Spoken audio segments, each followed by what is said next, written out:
So, I was going to make another tutorial this week, but after reading through your comments over the last few months, I realized there's a conversation I think we need to have first. Have you ever noticed that if you ask 10 experienced sewists the same question, you'll probably get 10 different answers? And the funny thing is, almost every one of them is convinced they're 100% right. Now, before anyone gets up in arms, this isn't one of those videos where I'm going to tell you that everyone else is wrong and I'm right. Actually, it's kind of the opposite. Because over the last few months, I've noticed something while reading through your comments. And yes, I really do read your comments. I may not always have time to respond to every single one, but I do try to read them. Sometimes you all introduce me to a tool I've never seen before. Sometimes you teach me a new technique. Sometimes you solve a problem in a way I never would have thought of. I genuinely learn from you, which is as it should be. When you stop learning, you stop growing. And you stop progressing. And I promise you, I don't care how long you've been sewing, worked in the industry, went to fashion school, taught sewing, etc., etc., etc. There's always something new to learn. But I've also noticed something else. I'll make a video about thread, and one person will tell me, you absolutely need matching thread. Then someone else will say, I never worry about matching thread. I'll talk about a presser foot, and someone will tell me it's one of the best investments they've ever made. Right underneath that comment, someone else will say it's completely useless. One person loves sewing gadgets. Another says nobody needs any sewing gadgets. And after reading enough of those comments, I realized something. Most of us, including me sometimes, have a habit of turning our personal preferences into universal truths. And here's the funny part. If you read through the comments, you'll often find two people arguing opposite sides of the same topic, and both are convinced they're stating facts. Yeah, that pretty well sums up YouTube in a nutshell. Today, I want to talk about that.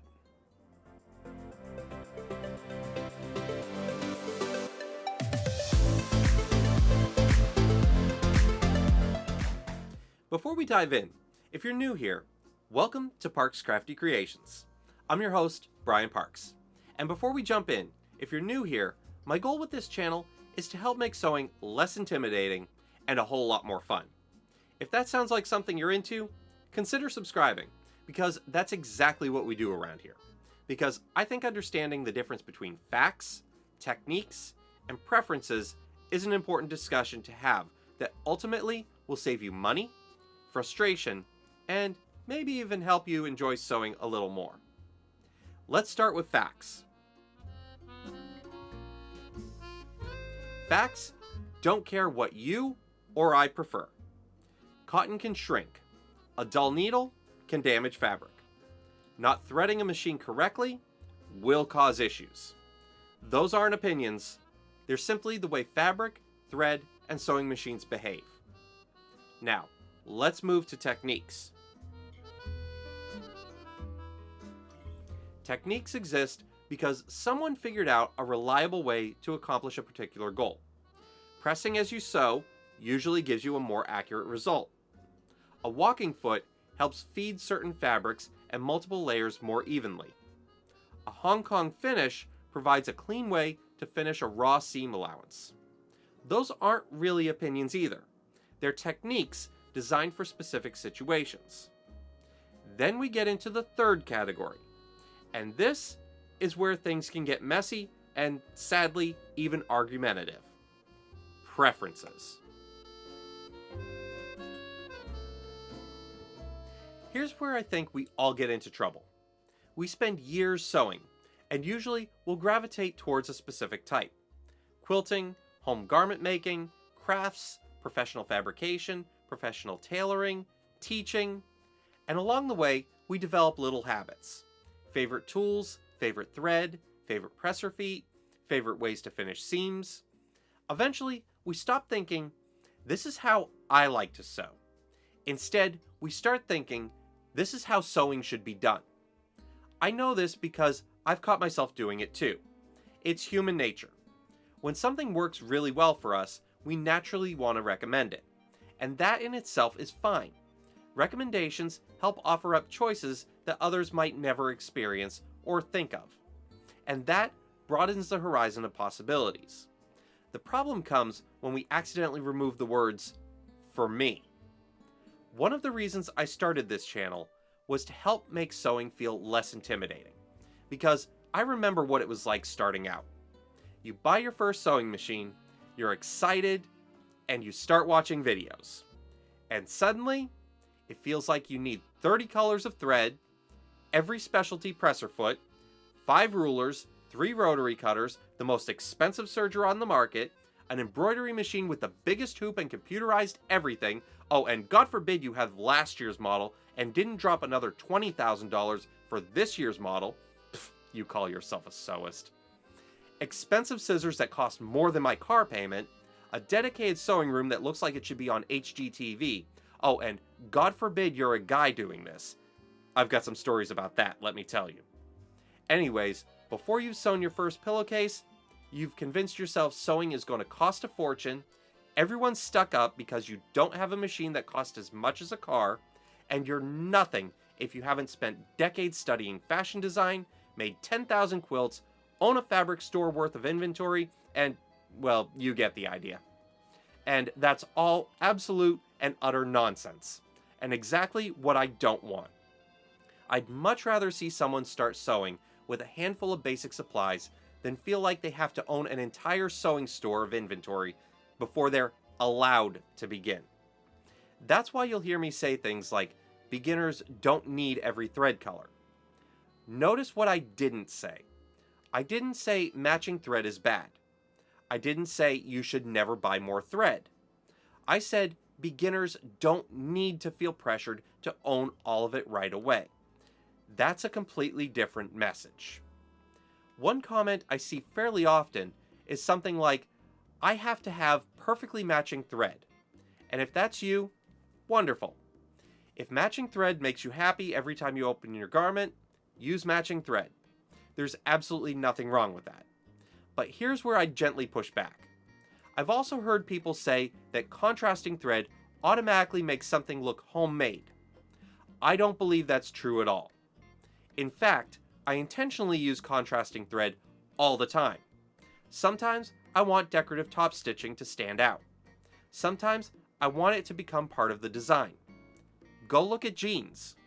Look at handbags. Look at jackets. Contrast stitching has been used in fashion for decades. So, is matching thread wrong? Of course not. Is contrasting thread wrong? Also, no. They're simply different design preferences. Another example, presser feet.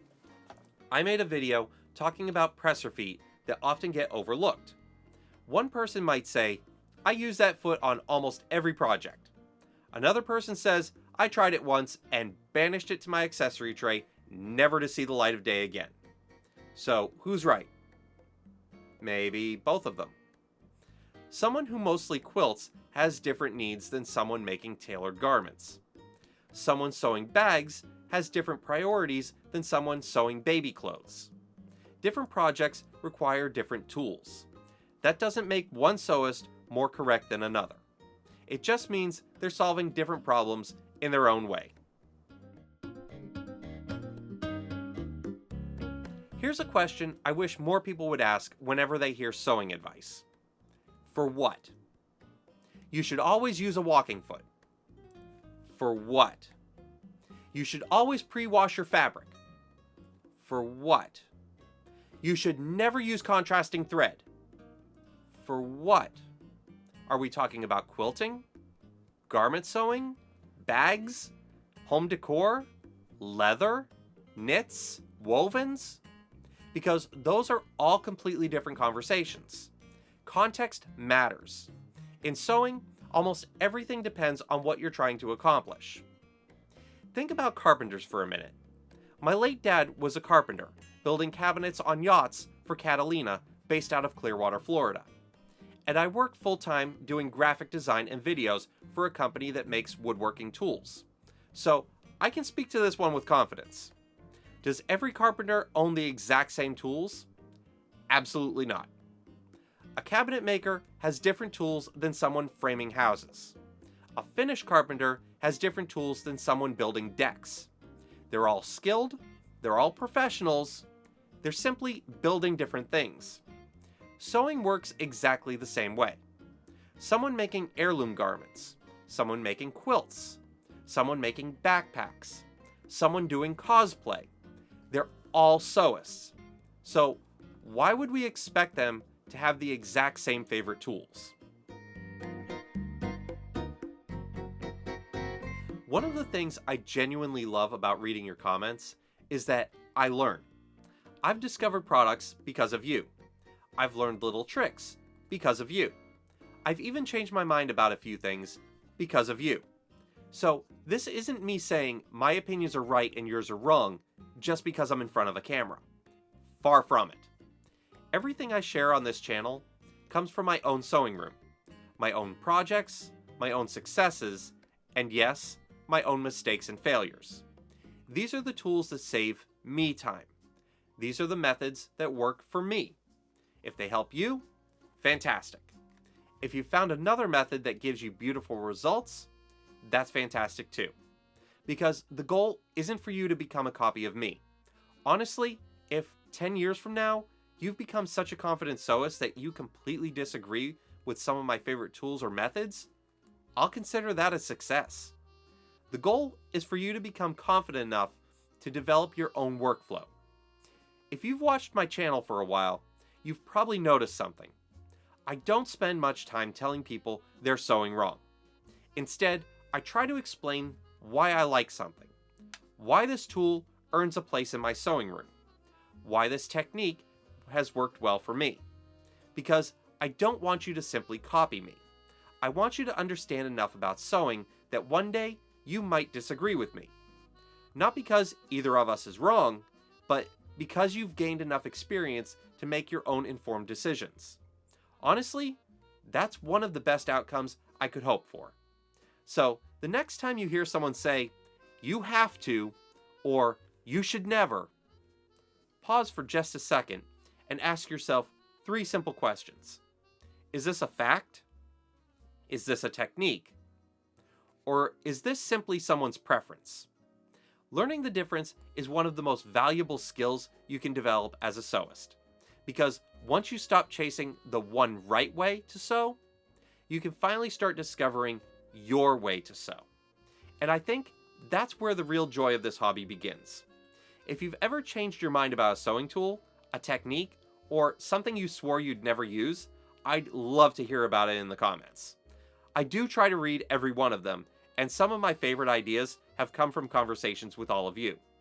If today's discussion gave you a new perspective, I'd really appreciate it if you'd give the video a like, or even a hype if you're watching where that's available.